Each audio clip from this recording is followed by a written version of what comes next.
Papma, the greatest form of sin, comes into our heart, then because what is lust? Srila Prabhupada says, as he calls it, Mr. Lust, comes into the mind very intelligently. And indriyani paranyahuhu, indriyebhya param manaha, manasastu parabuddhihi, yo buddhe paratastu saha. It takes strategical positions in our consciousness that it gives us the tendency to lord it over material nature.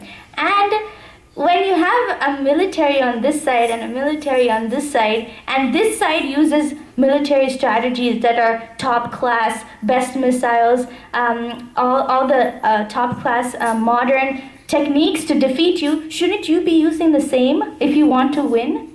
Similarly, this lust, Maya is very expert. She's much smarter than we are, and she uses all the up-to-date technology to bring us down, give us this tendency to lord it over material nature. And shouldn't we be more expert to do that? And what are we? We are little jiva, tatashta shakti. These energies, the external energy, internal energy, they are all part of the Supreme Personality of Godhead. Who are we to overcome them? Who are we? But it is possible. That is why Bhagavad Gita is there. That is why Srimad Bhagavatam is there. That is why Chaitanya Charitamrita is there. That is why the blessings of the previous acharyas and our gurus and all the sadhus is there to overcome this Mahashano Mahapapma, Mahadavagni, to clean the heart, to get rid of this tendency to lord it over material nature. And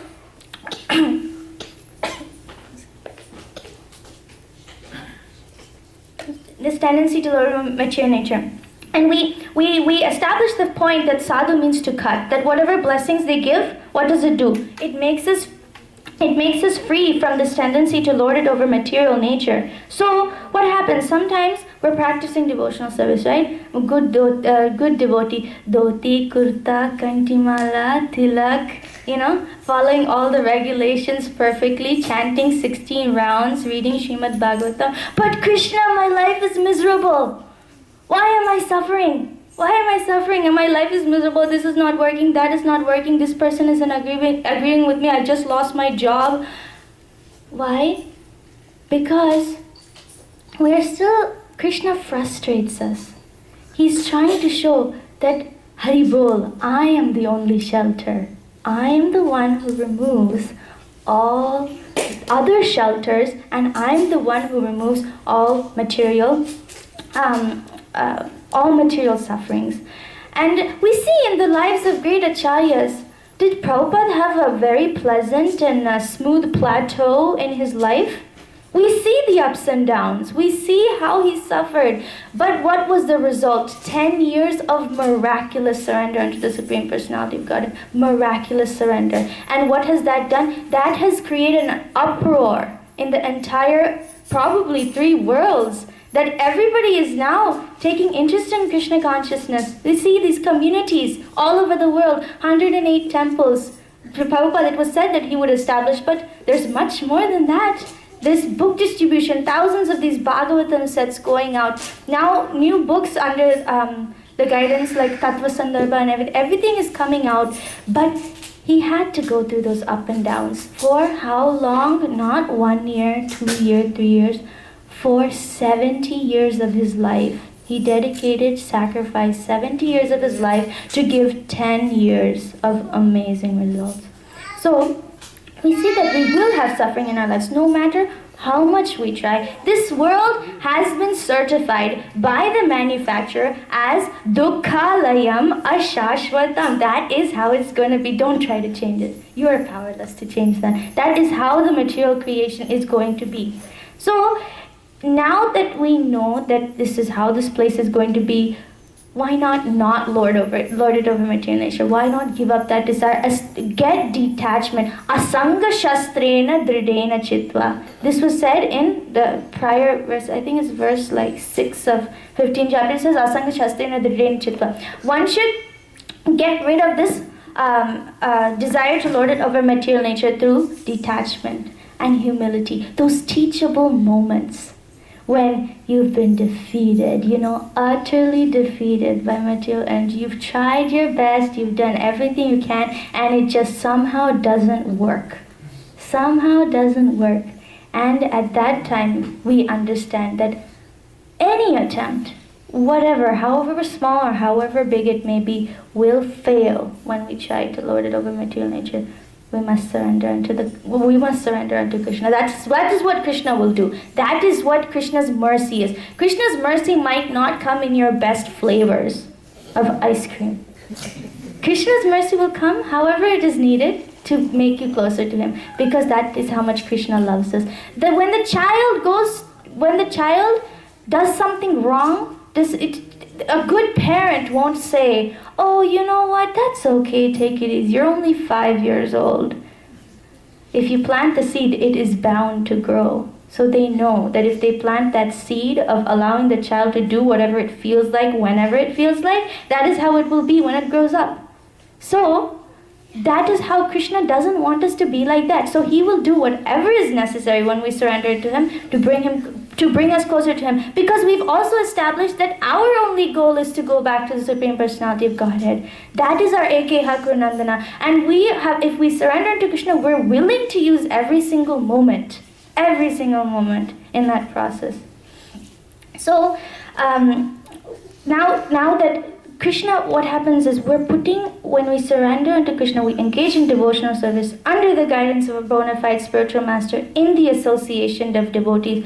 We are taking ourselves, however we are. I saw in a church, they had this sign, and it had people with torn jeans, and some were wearing skirts, some were wearing mini skirts, and it says, "Come as you are." So we are literally coming as we are to Krishna. And we're putting ourselves in that sun. How long does it take to make a diamond? What does it take to make a diamond? What you originally have is coal. How ugly is coal? The most probably cheapest thing you can get is coal. And then what happens? It is put under pressure. Under pressure. And then what do you get? The most valuable stone on this planet, a diamond. How do you make gold shinier?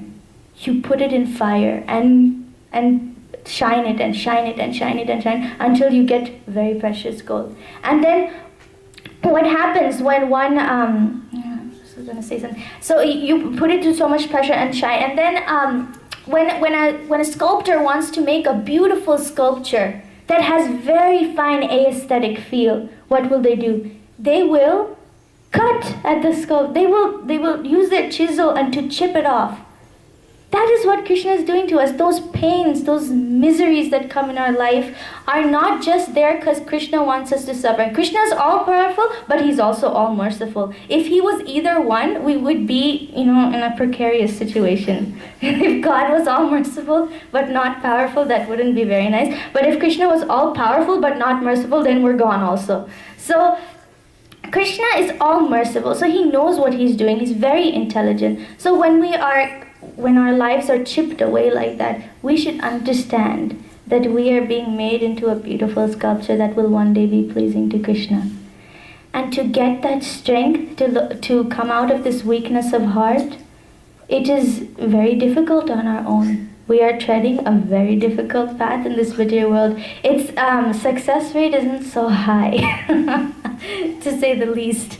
But we can surmount this in one way. And I'll just read this part of the purport. 1 second. I think it's page 546. No. 1 second. This is a different Bhagavad Gita. 613. I'm not. 613. 613? Yeah. Okay. Yeah. It's page 540. Sorry. So I'll just read. I think in this Bhagavad Gita it would be like the word. What's this? It's page 540, but it's verse 8 through 12, chapter 13. 13, yeah. Page 540? Page 540, yes. But it's chapter 13, verse 8 through 12. 538. Okay, Yeah, I have a different page number here of Vyasa. 8 verse 8. Or I'll just read it, yeah. Simplicity means that without diplomacy, one should be so straightforward that he can disclose the real truth even to an enemy. As for acceptance of the spiritual master, this is essential. But now we can remember that Srila Prabhupada said in the last line of the first paragraph of the purport that one must follow this process not just like that, but under the guidance of a bona fide spiritual master. Because without the instruction of a bona fide spiritual master, one cannot make progress in the spiritual science. It is too vast to tread on your own. You need instruction. One should approach the spiritual master with all humility and offer him all services so that he will be pleased to bestow his blessings upon the disciple. This we can see in the life of, who did we talk about? Narada Muni. Which was Tadvidhi Pranipatena. We can see that in his life, that he got the blessings of a sadhu through his humility and service. Okay. Because a bona fide spiritual master is a representative of Krishna, if he bestows any blessings upon his disciple, that will make the disciple immediately advanced, without the disciples following the regulative principles. Or the regulative principles will be easier for one who has served the spiritual master without reservation. Now let's not take that too seriously and stop following the 4 regulative principles. But it's also, Prabhupada says here that by the mercy of spiritual master it will become easier. And this is actually quite a radical statement if you look at it in one way, that by the blessings of a spiritual master you can really make life so much easier, but it is possible. What did Srila Prabhupada say? Srila Prabhupada said that, okay, so humility, tolerance, detachment, in this world which is infested with hypocrisy, quarrel, and lazy, misguided, and above all, always disturbed people, it's hard to practice humility and tolerance. No doubt it's hard, but it's possible. There's people doing it. There's great Vaishnavas in this movement who are doing it. But why not make life easier? Why not get the blessings of a guru? And how to get the blessings of a guru? Srila Prabhupada said, if you want to please me, distribute my books. Haribol. That's why preaching is the essence. Preaching is the essence. That is the way to not only to show compassion to the fallen souls, as we said in the beginning, this is what our acharyas have done. They have come to give this compassion to every fallen soul. And not only are we humbly presenting ourselves as instruments in the movement of Srila Prabhupada to spread this mission, but we are also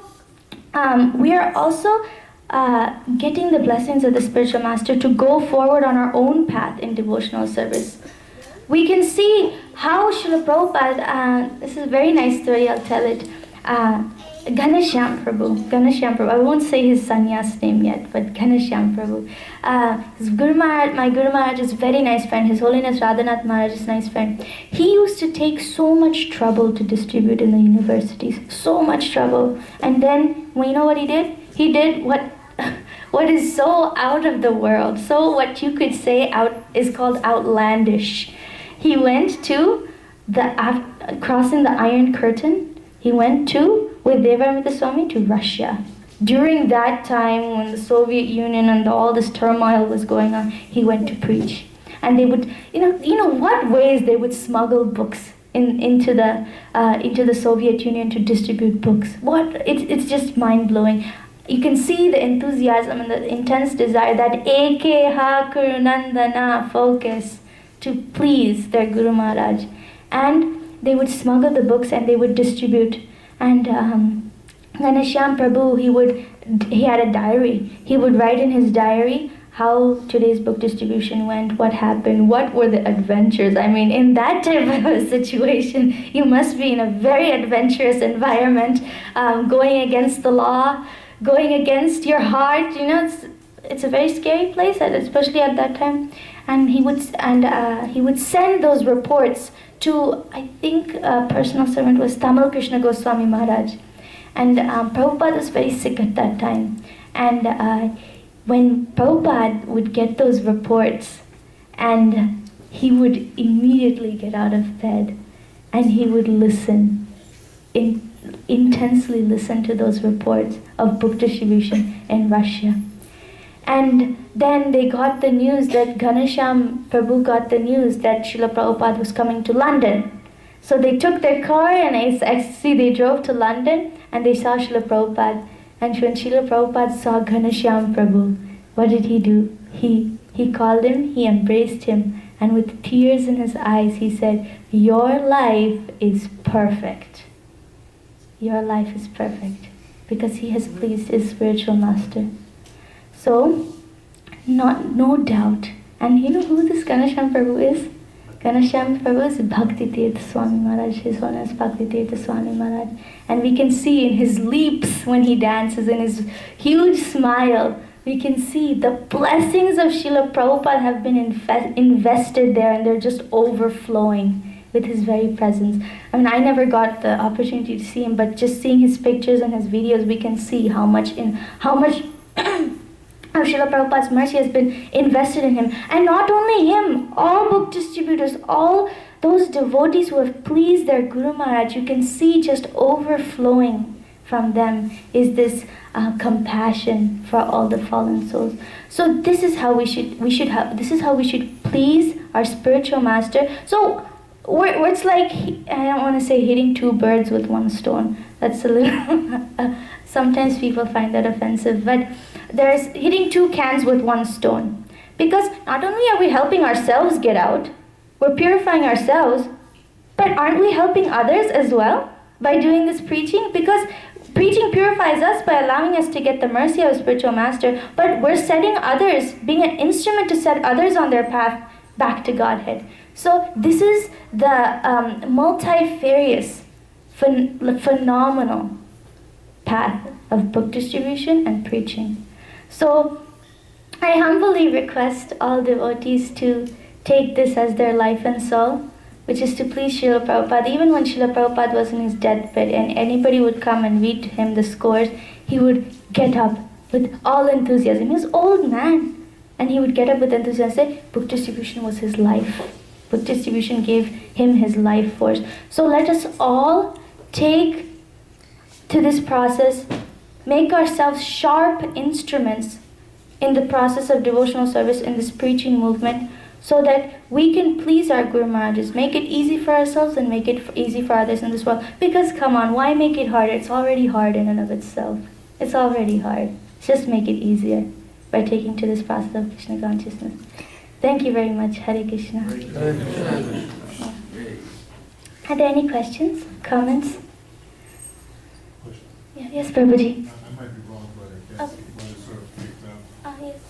was the idea, like, if you take, let's just say, a random person, and this person, like, is the life of this person, you know, is being, as you're saying, shipped away. Like, let's say a person loses their job, loses their home, loses their car, everything, you know. You're saying that you're suggesting that that's Krishna giving this person mercy? Yes. That this person's better off that way than he would have been when he was okay? Because you're raising a good point, but Prabhuji was just asking that I said not I said, Acharyas have said, that when you chip away at the form of a sculpture, that like, for example, the home is being taken away, everything is being taken away, is this the best for that person? Yes, it is the best for that person. Because Krishna knows what we need. He has more knowledge than we do about ourselves. What we might think is good may be drastically life-threatening for ourselves. Might be drastic. Krishna is the Supreme Father. Krishna knows. But Krishna, he steps back. You know, he gives us the free will. He gives us our manuals, the Vedas. He says, along with that, I'm giving you a little bit of free will. You do whatever you like. And I mean, we can always do whatever we feel like. But when we surrender unto Krishna and we say, I am not strong on my own, but I have this intention to take shelter of your devotees. Krishna says, Sarva dharman parityajya mamekam shranam vraja. Give up all religions and surrender unto me. But at the end, what does he say? Ma suchaha, do not worry. So Krishna knows what he's doing. So whatever happens to us, we should take, if we have surrendered unto the Lord, we should take it as the Lord's mercy, whatever is coming upon us. Does that answer your question, Prabhu? Yes. Thank you. Yes, Prabhu. Alright, Yes. so when you, at the beginning of your speech lecture, you said that, in the beginning when the baby's in the womb, he prays to Krishna, like, when he gets out, lust gets him and he forgets everything. Why can't the lust get into the womb? Why can't Maya get into the womb? That is Krishna's mercy. I actually, I don't have a detailed answer for that, but based on what I would know, it is that Krishna is so merciful that in the womb we are given this opportunity to think. Because we have had, this is not our only birth. We have had millions of births, millions of forms. We've been cats, dogs, whatnot. And we've had so many different forms. Okay, I'll give you an example. Jada Bharat. Bharat Maharaj was a king. And he was the king of the entire world. And what happened is he renounced his kingdom. And he went to the forest and did tapasya and did austerity. And he gave up this world. And what happened is once he saw a baby, a mother with a baby deer in its womb, and it crossed over the river because it was fearful of a lion's roar, and it had a miscarriage and the baby was born, but the mother deer died. So Bharat Maharaj took care of this baby deer. But when he died, unfortunately, he was only thinking about, oh, this deer, how will it survive without me? And he was just meditating on the deer. So what happened in his next life? He got the birth of a deer. And when he got the birth of a deer, he was no ordinary man. He had the remembrance that he was the king in his previous life and that he had lost that opportunity. So what did he do? He went to the association of devotees and where they would talk. And when he lost the life of that deer, he came in the form of Jada Bharat. Jada means like no talking, deaf and dumb kind of person. And he came and he would not talk or anything because he remembered his previous life. And he knew that I've wasted my opportunity when I was a king in a king's form, when I was in a deer's form, and now I'm in this human form in the family of Brahmana. I will not lose this opportunity. And after that, we can see the result in his instructions to King Rahugana.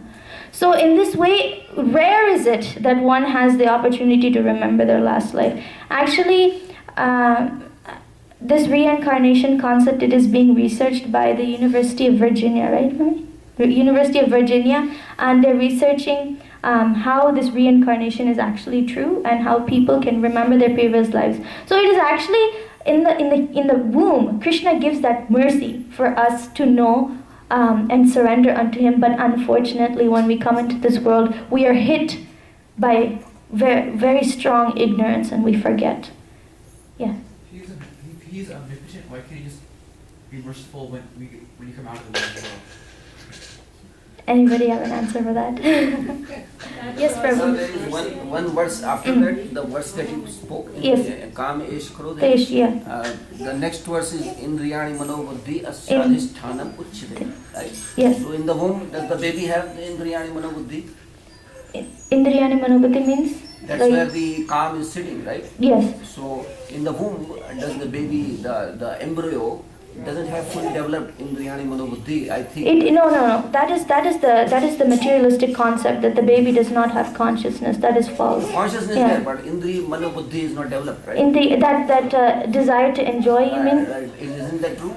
Because you're in such a precarious condition. I mean, I don't. How will you enjoy it? How will you enjoy? Exactly.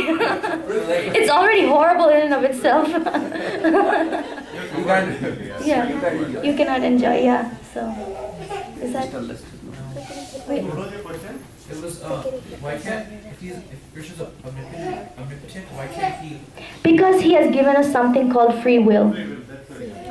That's free will. Yeah. He wants you to. Yes. I just want to clarify the last question. Basically saying that everybody in the world, or in all the worlds, anything that happens to them, everything that happens to us is because of Krishna's mercy.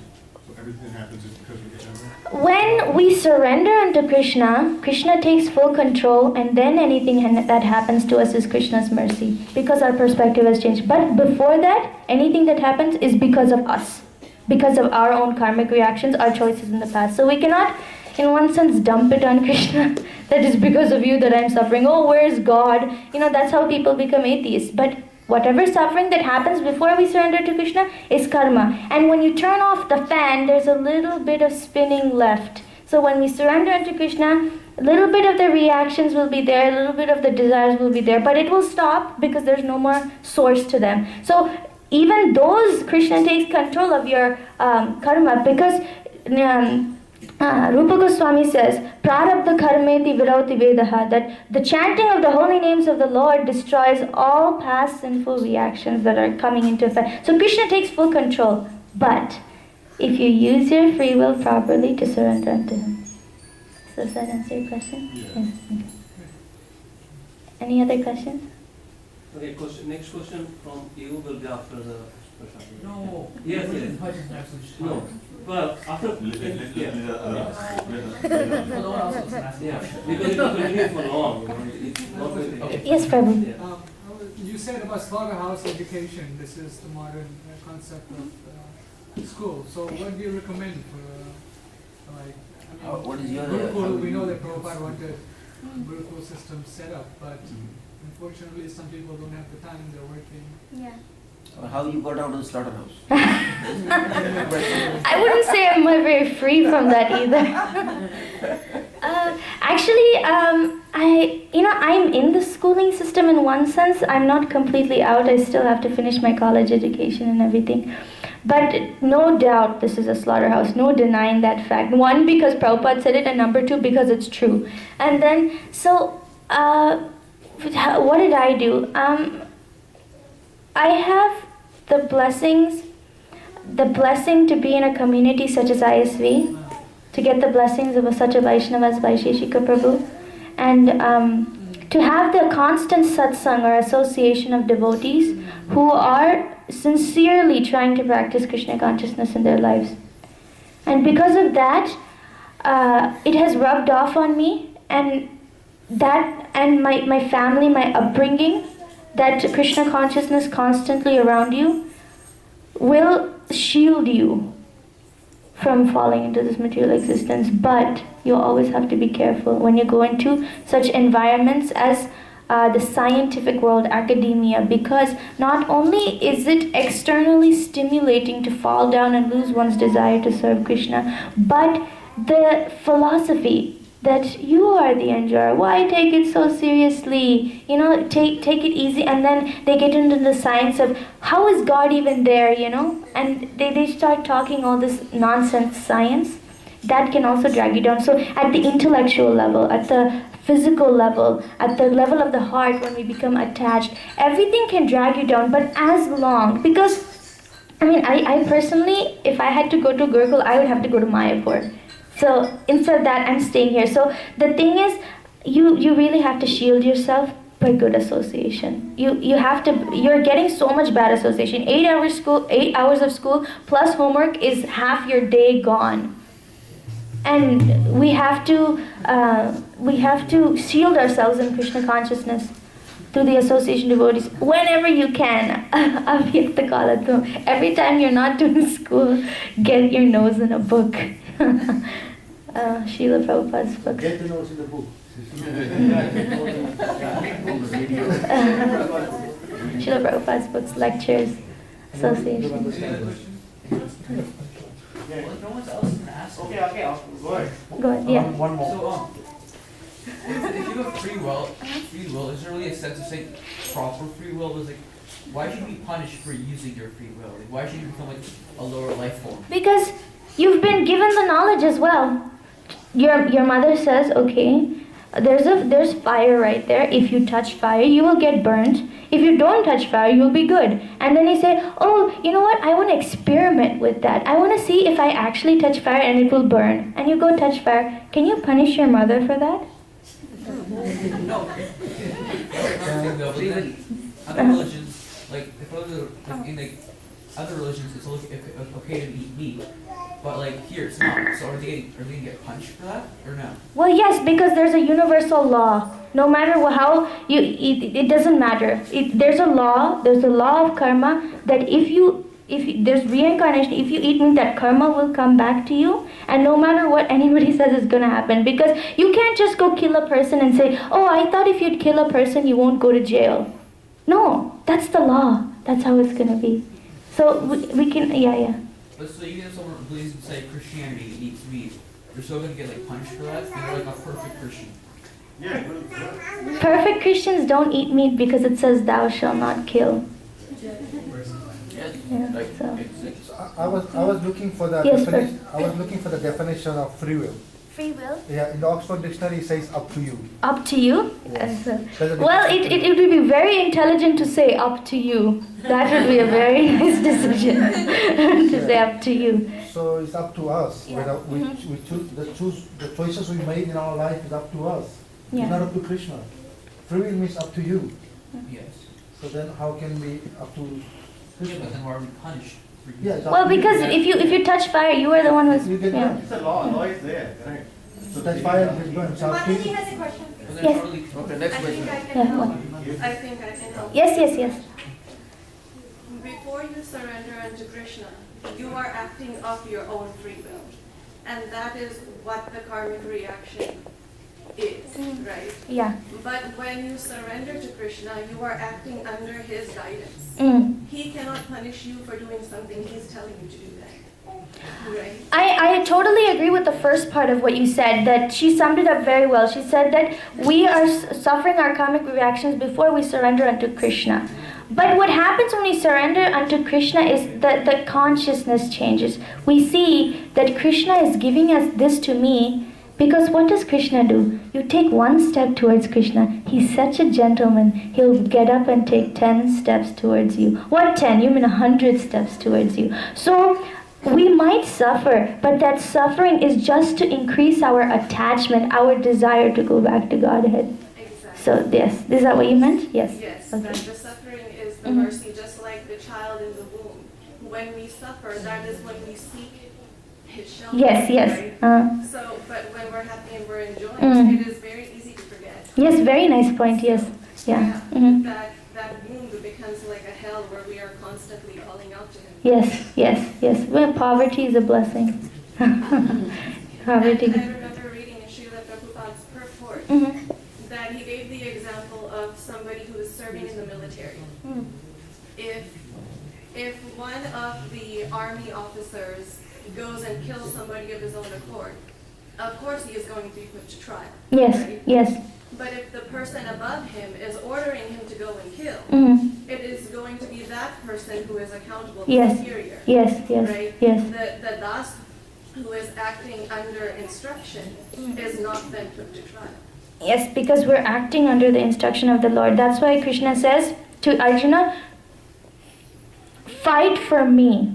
Fight as a duty, but do it for me.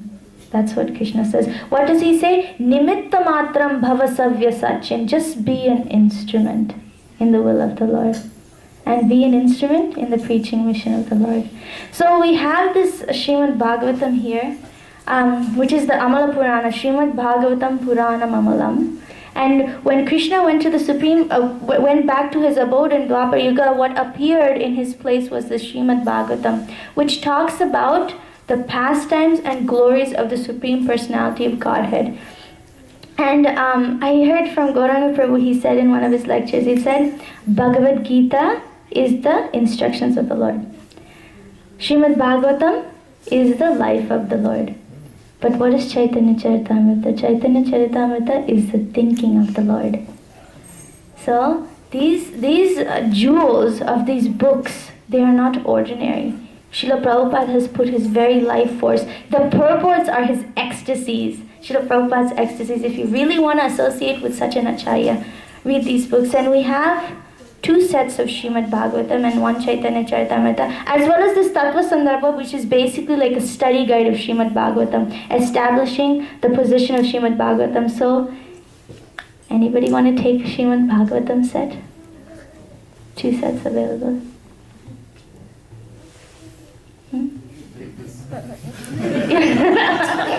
Come on, you have so many questions. Yeah. One?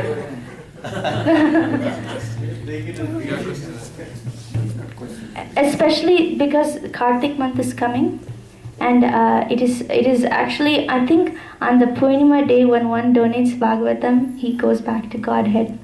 So, anybody want to go back to Godhead?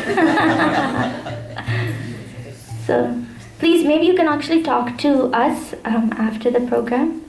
And so, thank you very much. I'm very grateful for all your association and your kind attention. Hare Krishna. Hare Krishna. I would like to thank His Grace Vaisheshika Prabhu, my Guru Maharaj, and my parents and the organizers today for bestowing their causeless mercy upon me and giving me this opportunity to speak.